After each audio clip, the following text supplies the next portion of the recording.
Good morning, everyone.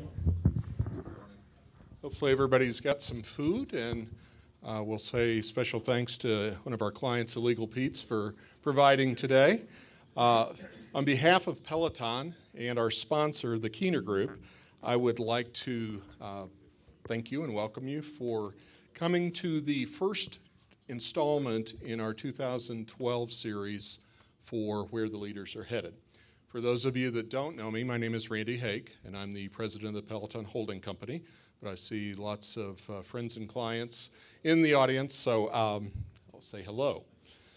The program that we have this afternoon is, I think, really on target for us as executives, owners of businesses. And so, again, I think the first session this morning was certainly very well received and covering same material, but leadership, and we all hear and read and think, okay, how am I going to make an impact today on my business? Our guest speaker that's going to be focusing on the leadership topic this morning, I think you'll take away some very good insights. And then, unfortunately, you get to hear me speak a little on succession planning, and Marty sets me up with these hot topics, so I always have to follow the good guy. So without further ado, I'm going to introduce the guest speaker, and his name is Dean Savoca, and he spends his time getting results and improving efficiencies within organizations, not only through their performance management systems, but building that, what we call emotional intelligence quotient inside those companies and their people.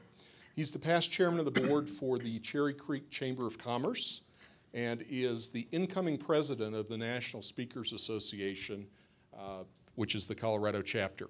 He holds a master's degree in organizational performance and change.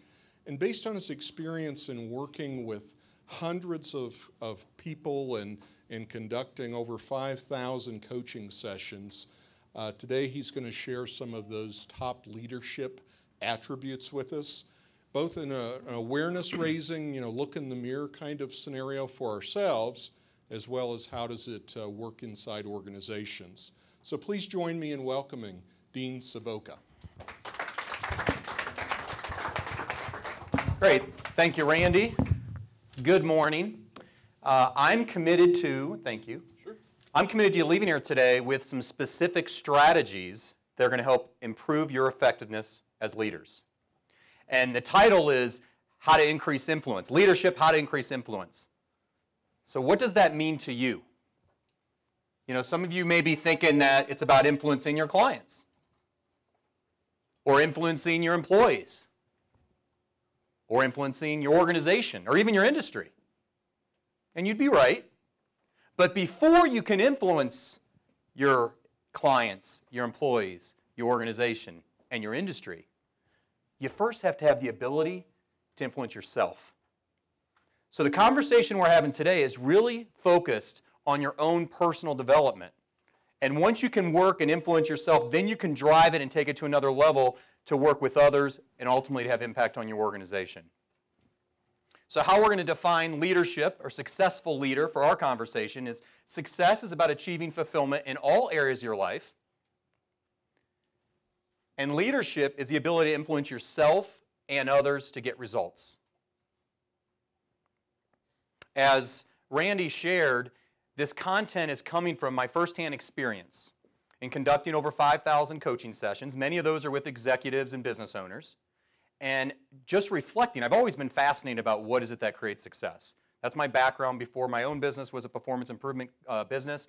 And I was always, what is it that makes people tick? What is it that creates success? So I reflected after doing all of those sessions and said, what is it that distinguishes the people that are most successful? So what I'm going to share with you today are the top 10 attributes of those leaders. And I've given you a handout that you'll be able to capture some notes on. And all you're going to do here, this is going to be one sheet handout, and we're going to talk about each one of these areas. It's called the Wheel of Influence. And as we talk about each one, I invite you just to write, self-evaluation. I'm a 1 through 5 in this area. Draw a line across there, and you just kind of shade it in. So when you leave here, you'll kind of see where you are in each one of these areas currently, and you want to first identify your strengths. Hey, what's working that I want to continue doing? And then secondly, identify where's that area that I have the biggest opportunity to grow or to improve. And leave with at least one of those areas you can focus on and have some specific actions or strategies that you can go apply. Does that make sense? And by the way, I do training and speaking all the time. And see, what people do a lot of times is, well, I've heard this before, so I'm not going to play along and fill out the handout. Absolutely, you will take more value from this session if you spend the time to take a few notes and just kind of write it down after each point, a couple notes, and fill in the shade as you go. This would be like a mini professional development plan for you when you leave. Okay? And also, this is interactive. So if you have a question, or I'm not going to make anybody talk, but if you have a question or a comment, all of you are business owners, all of you are leaders. If you have something you want to add to something I share, please raise your hand and share your comment. It might be valuable for others in the room.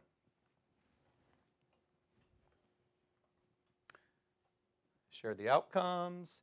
Leadership is a journey. The other piece is, it's not about being a 5, like you have to be a 5 on all these and that makes you good enough. It's not about that, right? This is a process.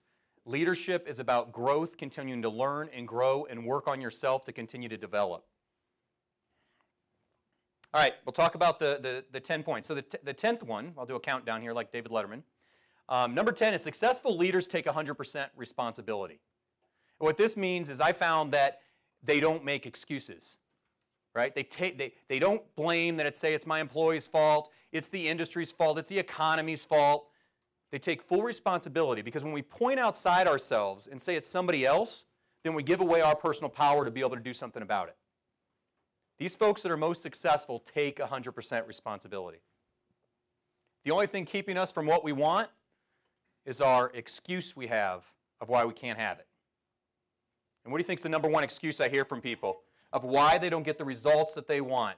If only I had more time. It's everyone's favorite. If only I had more time, then I would get the results. Then I would be more effective. I'm going to invite you to see that as an excuse like anything else. Manage their emotions. This is one of the most critical ones. This is something I learned from Tony Robbins. Our emotional state affects the way, and our emotional state, just how we're feeling, affects the way we think. It affects our decisions, which affects our behavior, and our behavior affects our results. So our emotional state is such an it's a core point that affects our performance. How many of you believe you control your emotional state? Come on, this is the part we got to play along. Are you already blaming other people? Somebody else did this to me, they made me, right? This is the part of saying I control my emotional state. And I'll share a little bit of what he talks about, and there's 3 main things that create our emotional state. The first is our physiology. So how we move our body affects the way we feel, right? When we smile, it can affect the way you hear that smile before you pick up the phone, right? Or if you've ever exercised and found that when you start doing something, you start moving your body, you all of a sudden feel differently, right? So physiology is number 1. And how you breathe. Number 2 is what you focus on or believe. Whatever you focus on, you feel, right? But we have control of saying, wait, I can shift my focus on this. So when you see what your emotional state is your physiology, your focus, or what you believe in that moment. And the third is the meaning you give to a situation, which is typically created by the language we use, right? Whatever language we use is going to create an emotional response, because language is how we create meaning. Does that make sense? Right? So a lot of people use very strong language like, oh, this is killing me, or I'm totally underwater, or I just got stabbed in the back. That type of dramatic language will have an emotional response. Just as when someone asks you how you're feeling, you're saying, fantastic, right? Oh, I'm getting by, right? It affects the way you feel. It affects your emotional state. This is a foundational piece. Take ownership for managing your state, because you manage your emotional state, it affects the way you think, it affects your behavior and actions, which affects the results that you get. Live with integrity, that's just congruency, right? When you're congruent, you find when you're congruent with what you're saying is aligned with your beliefs and your core values, that's living with an integrity, right? That's 100% responsibility. And with each of these points, I'm also looking at how can we apply this to the organization. This is really about your own personal and professional development, but let's also touch on some principles of how you can apply that at your organization, since many of you are leading an organization. So at an organization level, responsibility is about having systems in place for accountability. That people know what they're responsible for, and there's systems in place to make sure that people are accountable for what they're assigned to do. Okay. Anybody have any comments on this first principle? Taking 100% responsibility results in empowerment. We talked about that earlier, empowerment for yourself, and also trust of others. When you live with integrity, you take responsibility, then we have the trust with other people. So go ahead and take a moment on the sheet, the one that says responsibility, just kind of mark on there. 1 to 5 scale, this is only for you. A 5 being outstanding, I always manage my state, I take 100% responsibility, I don't live with excuses. Just kind of mark where you are in a 1 to 5 scale, and then just draw a line across and shade it in. Number 9, successful leaders have a clear vision. They know what they want.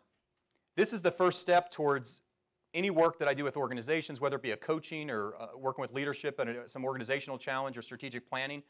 What's the outcome? What's the vision? Where do you want to be? If we don't know the end game, we can't work towards achieving the end game. So it starts with saying, what's that vision? And there's power in having clarity on it. A lot of times we get overwhelmed with the day-to-day stuff, but if we have a clear outcome on where we're going and we know our vision and we know the end game, then we can focus on their strategies and our plan to get there. This is a key one, write it down. I've seen with a lot of folks that, yeah, I've thought about that, or yeah, I know what my vision is. And I'll say, hey, can you send a copy to me? I'd love to see it. Well, it's not on paper, but I know in my head.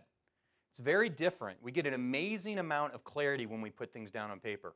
We may have to think things through a little bit differently when you actually put words to it and put it down on paper. So writing it down is a key piece. Visualize it. Many of you have heard there's the concept of visualization. And when you study what I do in performance, a lot of times I study athletics because that's where there's peak performance. You ever wonder, like in the Olympics, like how is it that for 4 years they prepare and they have 8 seconds and they deliver on that jump or that run or that swim or that skiing down the mountain? It's fascinating, right? And one tool that they use is they visualize. And you've probably seen them in the starting gates before they go down. They're visualizing to go all the way down the course. And our brain does not know the difference between when we're vividly visualizing something and when it's actually happening, right? There was a study once that showed like practicing basketball, and they had free throws. They had a group that practiced a certain amount of time a day, right, like an hour a day, a group that didn't practice at all, and a group that visualized it.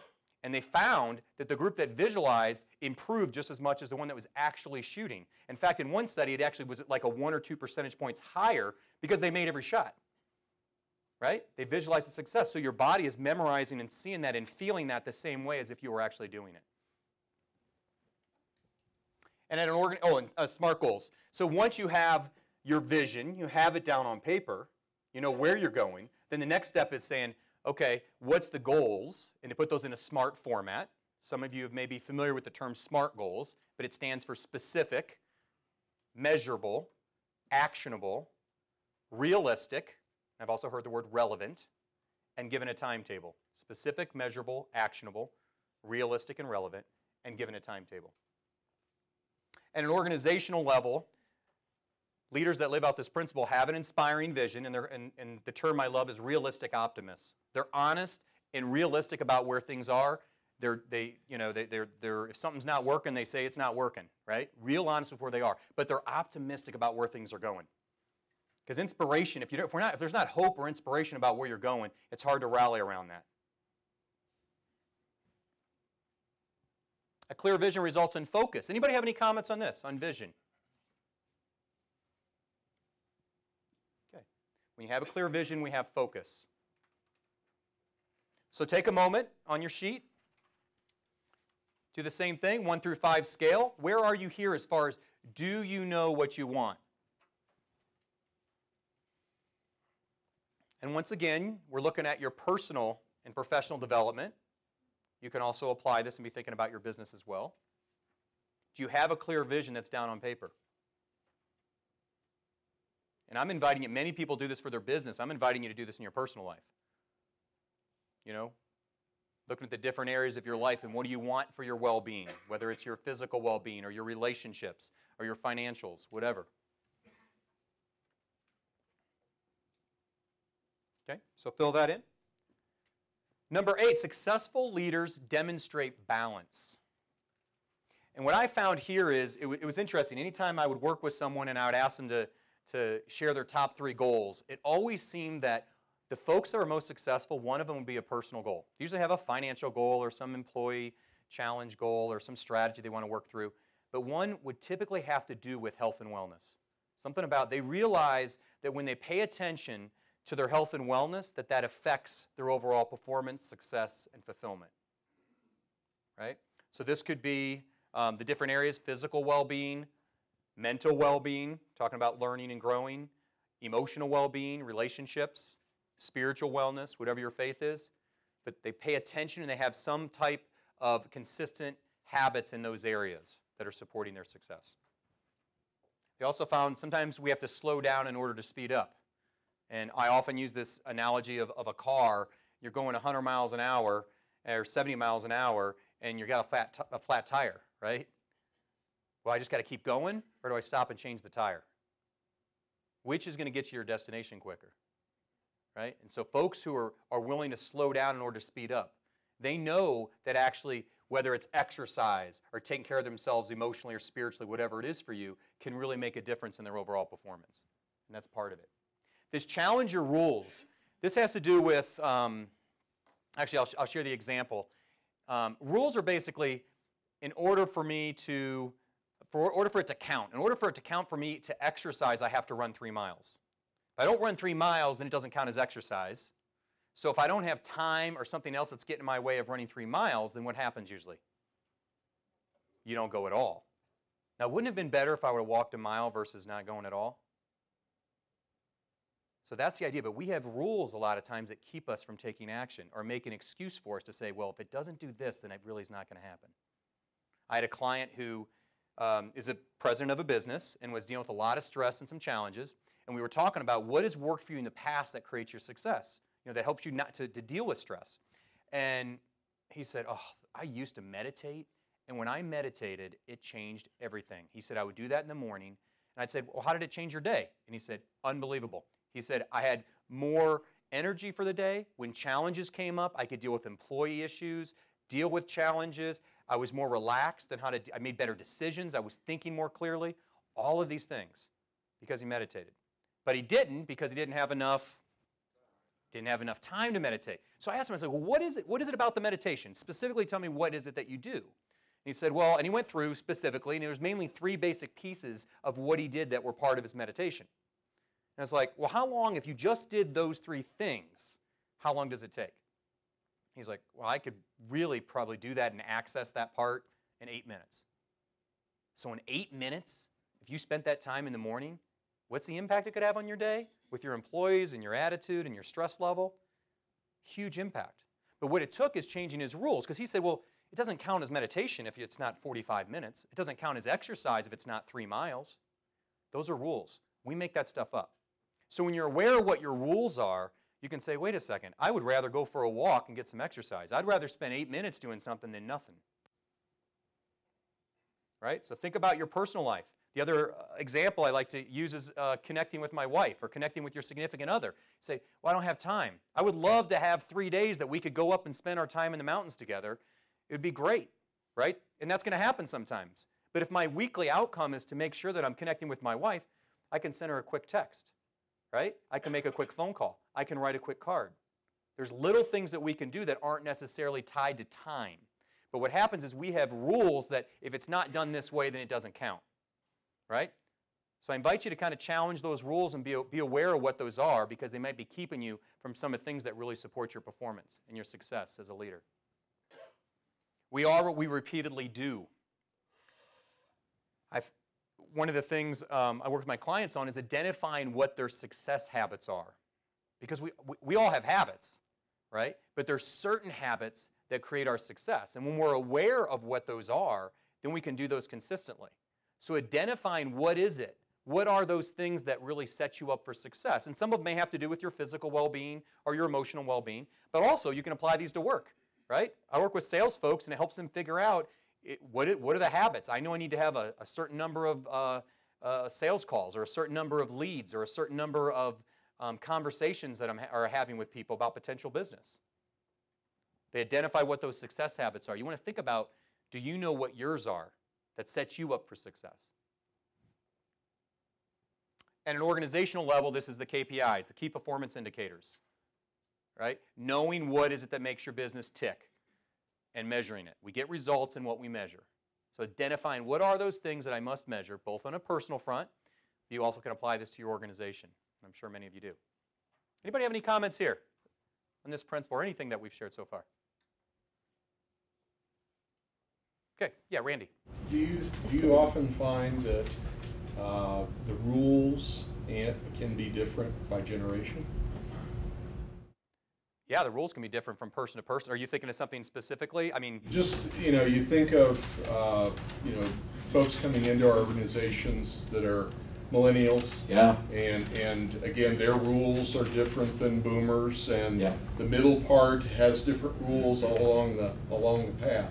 that's I have a colleague who speaks on that, and the generations, and absolutely. Think about that's a great point, Randy, like the expectations of customers, on response time, on how you communicate with them, right? They have rules and expectations the way things are supposed to be. And what's the definition of good customer service, right? I thought it was 24 hours before. Forget it. You got 24 seconds probably now, right? No, good point. Demonstrating balance results in energy. So do you know your success habits? Go ahead and mark where you are here on balance and on your sense of balance in your life. Your professional life with some of your personal life.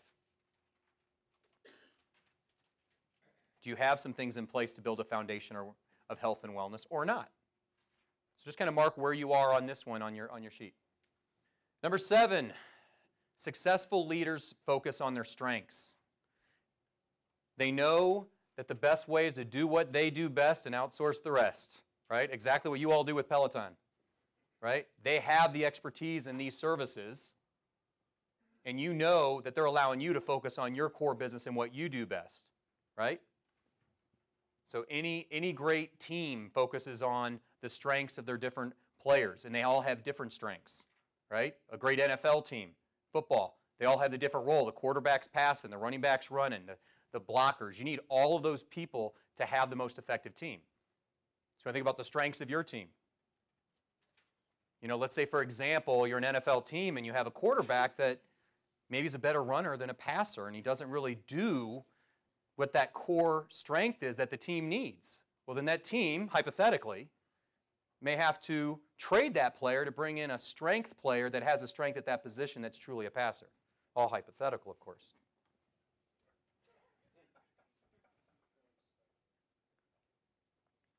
And the research shows that there's more opportunity to build on our strengths than there is to fix our weaknesses.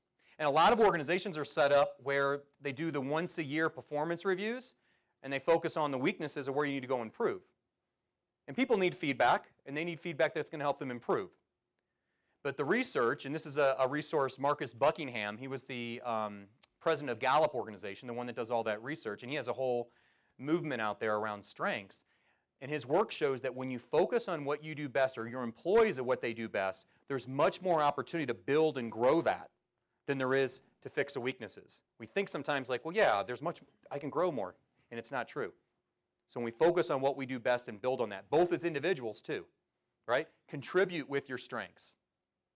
How you can best serve and support is to contribute with your strengths.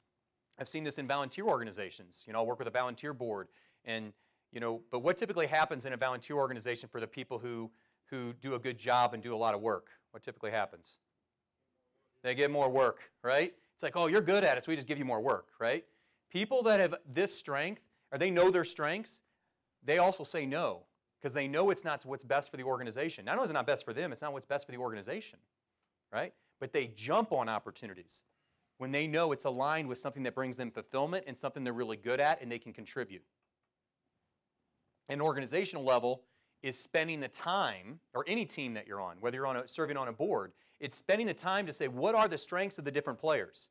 What is the vision and the outcome that we're trying to accomplish? And then how can we align these players in order to achieve that? Grow your emotional intelligence. Emotional intelligence, how many of you have heard that term, emotional intelligence? Right? You hear EQ versus IQ, it's like, and research shows here too, leadership and influence is directly tied to EQ, not IQ. It's not how smart you are. It's if you have a level of EQ. EQ is basically dealing with 4 things. Self-awareness. You have good self-awareness, understand yourself, including your strengths and weaknesses. Self-management, some of what we talked about earlier, managing yourself and emotions. Others awareness, so the ability to read others and appreciate that different things may drive different people and to communicate with them differently, depending on the type of person or their style. And relationship management.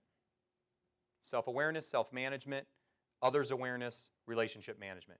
So spending time in that arena to increase that, and specifically what it's referring to here is self-awareness, doing different assessment tools, asking people for feedback, asking somebody on the board or, separately that you trust, that's a trusted advisor that you can say, hey, how am I perceived in this way?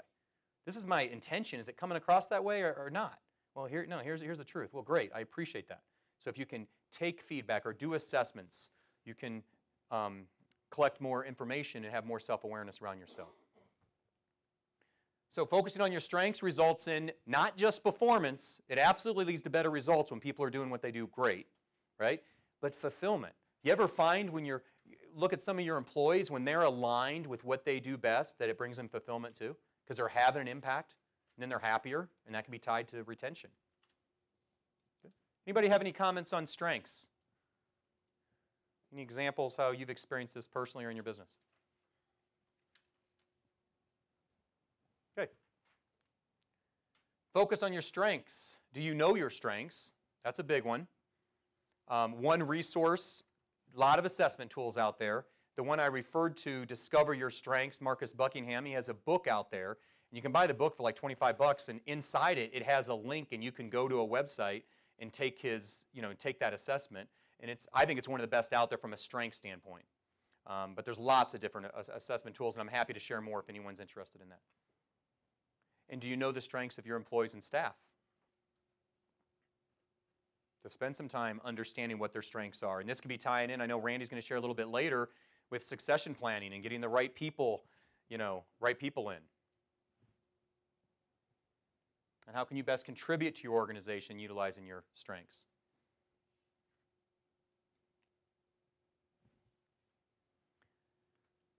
Those are my beautiful daughters, Grace and Ella. Successful leaders connect to the real reason. Real reason is just a term that I use that they know what drives them. They know what motivates them. They know the purpose, the why behind what they do. And what I found in the work that I've done is people that stay connected to their purpose, that's what keeps the motivation and drive to be successful. A lot of people get clear on what their vision. They're like, okay, I know where I'm going. And then they get right into the actions. What do I need to do to get there? I got to do all this stuff to get there, right? And they skip over the motivation that's focusing on helping them get there. That's the drive that's ultimately going to get there. And by the way, with the sheet, you'll see, actually I'll jump across, it talks about motivation. Let's say motivation is missing for you. You can go the opposite on this, right? You can say, hey, I'm missing motivation. I need to connect to my real reason. And you can do that for a lot of these on the handout.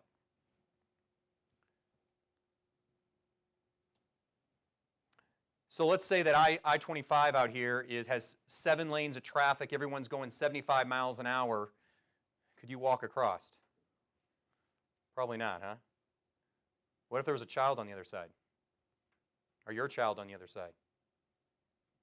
You figure it out, right? The heads are shaking. So what changed? The reason, right? When we have a big enough reason, we figure out the how-to part. So what is it that's your real reason? What is it that drives you? And then the next step, the people you work with and your key folks in your key roles, what is it that really drives them? Typically what we do is we assume that people see the world the way we do, and so we treat others as we want to be treated. The golden rule, right? There's also the platinum rule, treat others as they want to be treated, right? And that's back to emotional intelligence. You actually change your approach depending on who you're communicating with. You spent time to find out their real reason and what makes them tick. And then once you know what it is, finding a way to stay connected to it. right? This may be a photo of something or something that can trigger and help reconnect you to that. I have a client who's a financial planner, right? And he knows what he needs to do and he knows what he wants, but when he loses the motivation, his driver is his son Henry, right? And his goal, he wants him to be able to go to whatever school that he wants to go to. So he has a photo of him, and then he has his little mantra that he shares, and it's, what is it? Henry goes to Harvard, right? So he wants to be able to remind them of that's why he's making that extra call. That's why he's doing the extra work or whatever it's going to take, because he has a big enough reason why. So that helps him to stay motivated to follow through. We talked about the organizational level, knowing your real reason of your employees. And a lot of organizations have a mission statement on the wall, right? Or they even have core values or what their purpose is. But how are you staying connected to them? How are you helping your employees stay connected to them on an ongoing basis? What does it look like in the organization? What do you see that's different? What do you feel that's differently? Not just on the wall, what's the experience within the organization that you know that people can feel at an organizational level? Connecting to the real reason results in motivation. So go ahead and mark that one out. Have you spent time to reflect and know what that real reason is? Do you have a way that you stay connected to it? Have you identified the key players in your organization to know what is it about them? So let's go ahead and fill that out and shade that one in.